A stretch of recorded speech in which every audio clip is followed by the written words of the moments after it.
Sur mon transit, aucun bateau sous mon transat. Je cherche en vain la portée, je cherche en vain le mot exit. C'est l'inconnu qui chante. Bah, on va en parler. Je chante pour les transistors. La chante très bien, j'adore. D'ailleurs, je ne vais pas faire Gainsbourg de a chronique. écrit un chef-d'œuvre et c'est Gérard Depardieu qui chante la chanson parce que Gérard Depardieu, nous allons en parler à travers un livre autobiographique, Olivia. Oui, alors c'est son 3e livre en 3 ans, Gérard Depardieu. Il s'appelle Monstre, au Cherche Midi. Alors là, ce n'est pas vraiment une autobiographie au sens propre, c'est plutôt une sorte de profession de foi, de manifeste, ce que je crois. C'est assez intéressant, je trouve, et souvent très déconcertant, parce que Gérard Depardieu, il pense toujours à rebours de la pensée dominante et unique. Donc en fait, c'est une sorte de déclaration d'amour à la vie intérieure contre l'agitation extérieure. Le monde d'aujourd'hui, qu'il résume en disant finalement on est abreuvé de mauvaises nouvelles ou de fake news. Ce monde où les gens comptent leurs amis, qui sont des gens qu'ils ne connaissent pas, sur les réseaux sociaux. Lui, Depardieu, il dit, moi, plus de 5 personnes, ça fait trop de bruit. Je me terre ou je me tire. Le monde d'aujourd'hui, comme ça, cette agitation permanente, il le réfute violemment par le biais d'une petite parabole. Au début du livre, il cite Simon. C'est toujours une très bonne idée de citer Simon.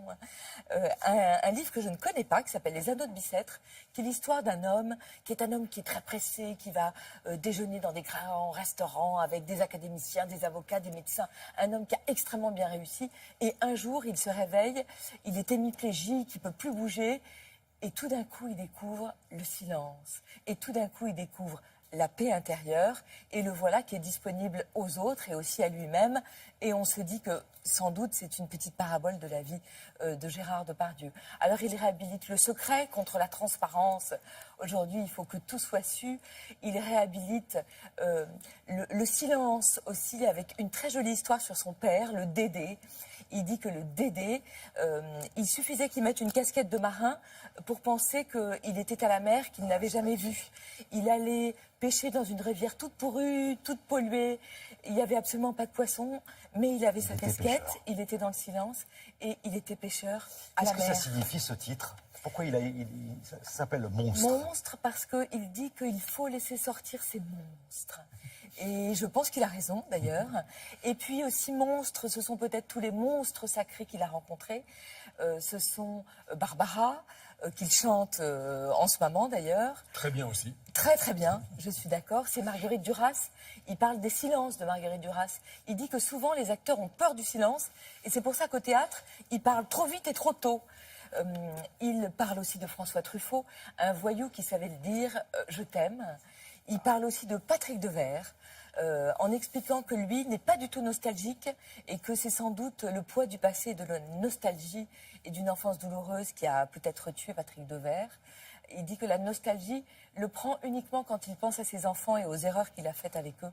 Et il demande pardon à ses 4 enfants. C'est un livre vraiment merveilleux. Merveilleux parce que très intense, très puissant et surtout très singulier. Voilà, c'est une parole qu'on ne lit pas souvent et qui, je trouve, est très précieuse. Et puis rencontrer Truffaut, Duras et Maurice Pialat. Il y a pire dans la vie. Il y a pire dans la vie, non, on est toujours heureux. Bon, Et il alors les à raconte présent, très bien.